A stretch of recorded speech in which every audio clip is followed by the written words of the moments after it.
Hi guys, it's been a while.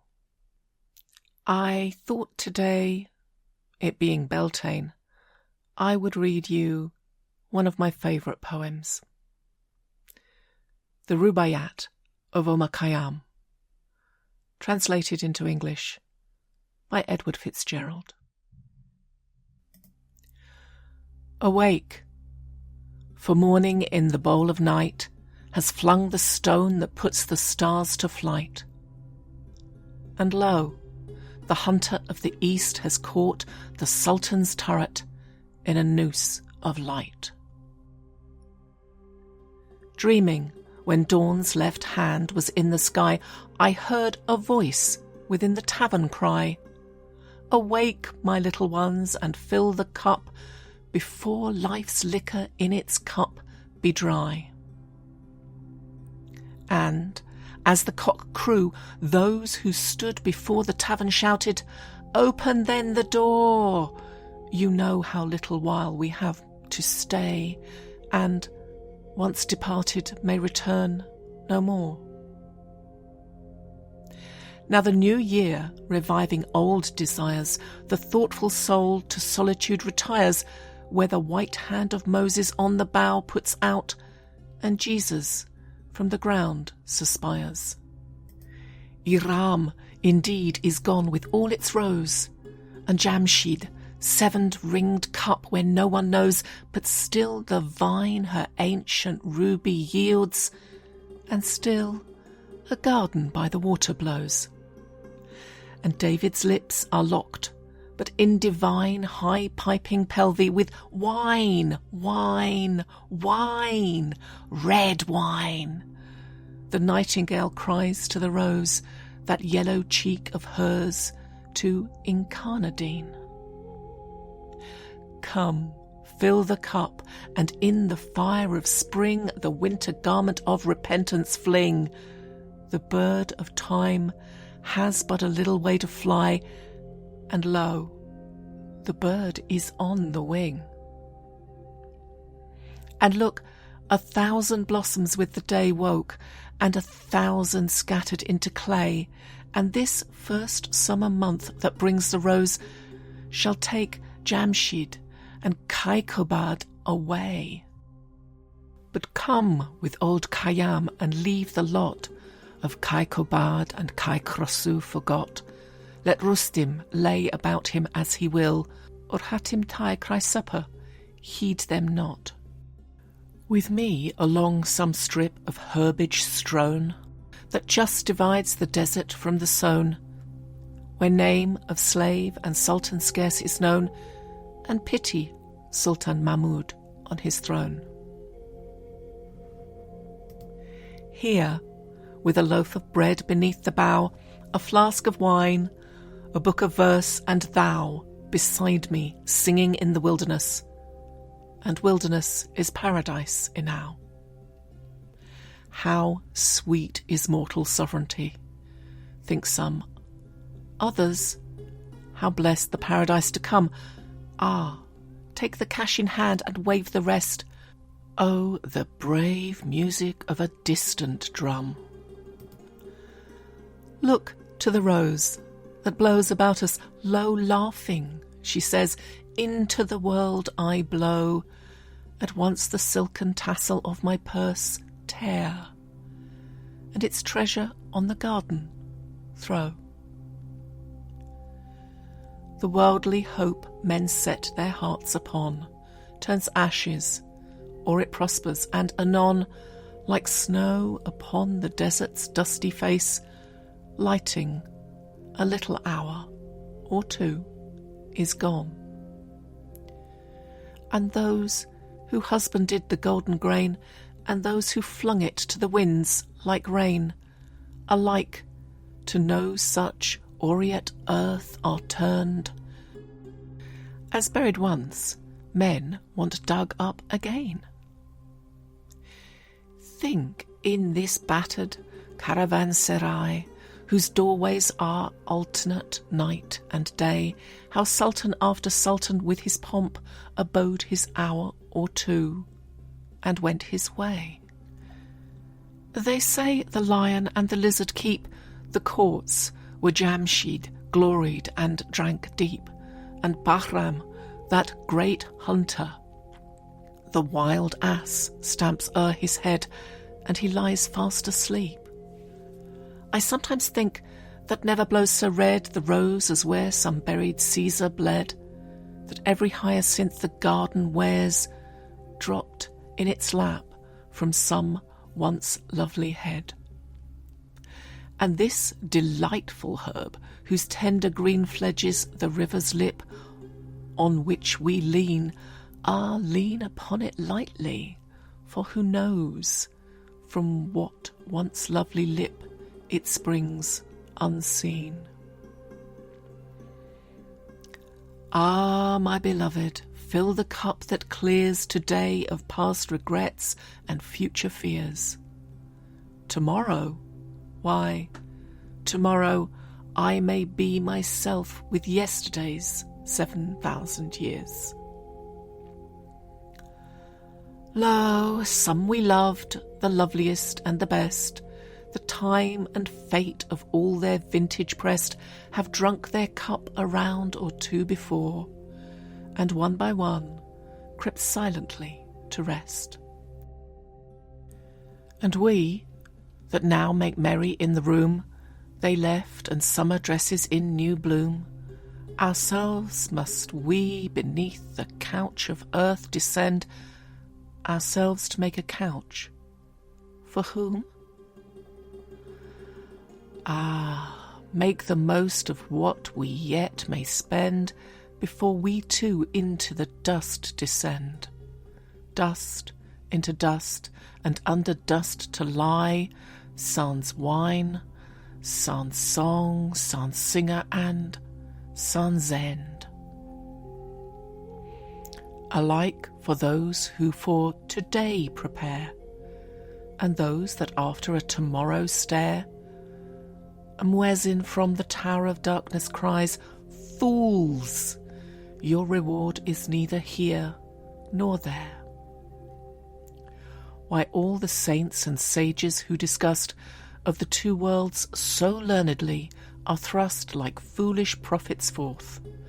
Their words to scorn are scattered, and their mouths are stopped with dust.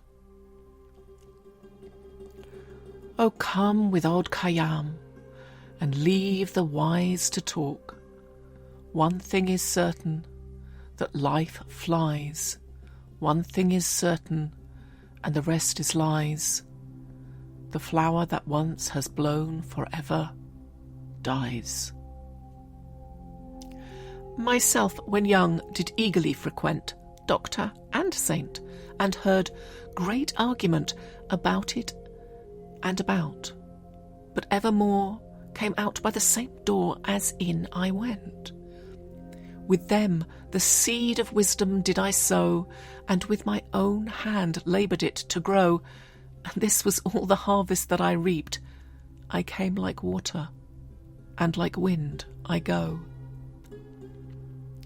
into this universe, and why not knowing nor whence, like water willy-nilly flowing, and out of it, as wind along the waste, I know not whither, willy-nilly blowing. What, without asking, hither hurried whence, and without asking, whither hurried hence, another and another cup to drown the memory of this impertinence. Up from earth's centre through the seventh gate I rose, and on the throne of Saturn sate, and many knots unravelled by the road, but not the knot of human death and fate. There was a door to which I found no key. There was a veil past which I could not see. Some little talk a while of me and thee there seemed, and then no more of thee and me. Then to the rolling heaven itself I cried, asking what lamp had destiny to guide her little children stumbling in the dark, and A blind understanding, heaven replied. Then to this earthen bowl did I adjourn, my lip the secret well of life to learn, and lip to lip it murmured, while you live, drink, for once dead you never shall return. I think the vessel, that with fugitive articulation answered, once did live, and merry make, and the cold lip I kissed, how many kisses might it take and give? For in the marketplace, one dusk of day, I watched the potter thumping his wet clay, and with its all obliterated tongue it murmured, gently, brother, gently pray. Ah, fill the cup. What boots it to repeat how time is slipping underneath our feet? Unborn tomorrow and dead yesterday. Why fret about them if today be sweet? One moment in annihilation's waste, one moment of the well of life to taste. The stars are setting and the caravan starts for the dawn of nothing. Oh, make haste. How long in infinite pursuit of this and that, endeavour and dispute? Better be merry with the fruitful grape than sadden after none, or bitter fruit. You know, my friends, how long since in my house for a new marriage I did make carouse, divorced old barren reason from my bed, and took the daughter of the vine to spouse.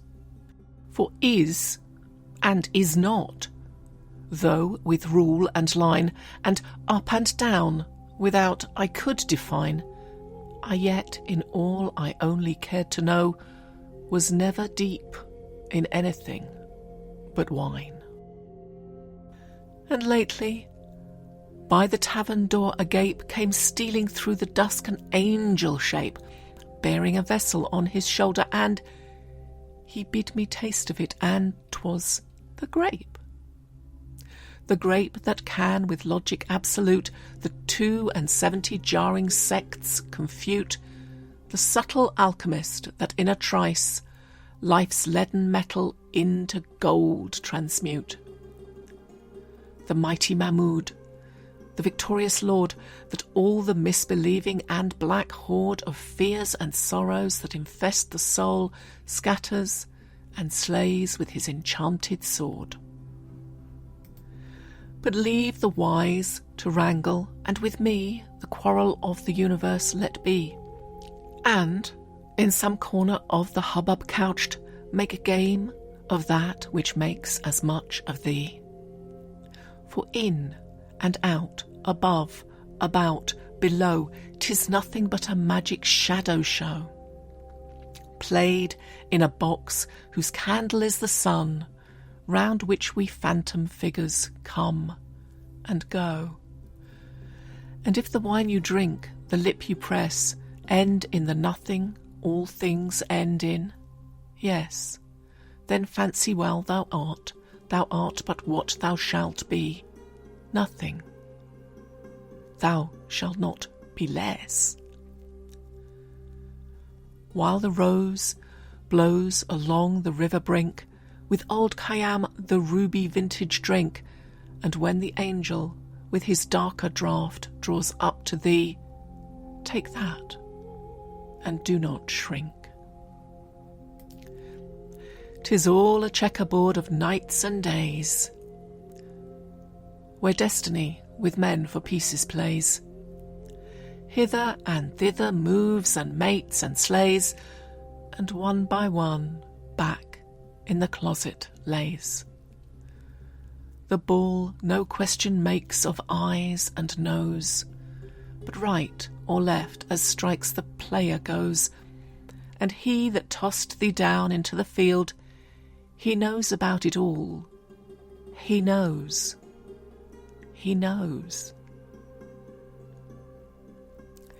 The moving finger writes, and having writ, moves on, nor all thy piety nor wit shall lure it back to cancel half a line, nor all thy tears wash out a word of it. And that inverted bowl we call the sky, whereunder crawling cooped we live and die, lift not thy hands to it for help, for it rolls impotently on, as thou or I. With earth's first clay they did the last man's need, and then of the last harvest sowed the seed. Yea, the first morning of creation wrote what the last dawn of reckoning shall read. I tell thee this, when, starting from the goal, over the shoulders of the flaming foal of heaven Parwin and Mushtari they flung, in my predestined plot of dust and soul, the vine had struck a fibre, which about it clings my being. Let the Sufi flout of my base metal may be filed a key that shall unlock the door he howls without. And this I know, whether the one true light kindle to love, or wrath consume me quite, one glimpse of it within the tavern court, better than in the temple lost outright. O thou who didst with pitfall and with gin beset the road I was to wander in, thou wilt not with predestination round enmesh me and impute my fall to sin. O thou who man of baser earth didst make, and who with Eden didst devise the snake, for all the sin wherewith the face of man is blackened, man's forgiveness give and take. Listen again. One evening at the close of Ramazan, ere the better moon arose, in that old potter's shop I stood alone, with the clay population round in rows. And strange to tell, among that earthen lot, some could articulate, while others not. And suddenly one more impatient cried, Who is the potter, pray, and who the pot?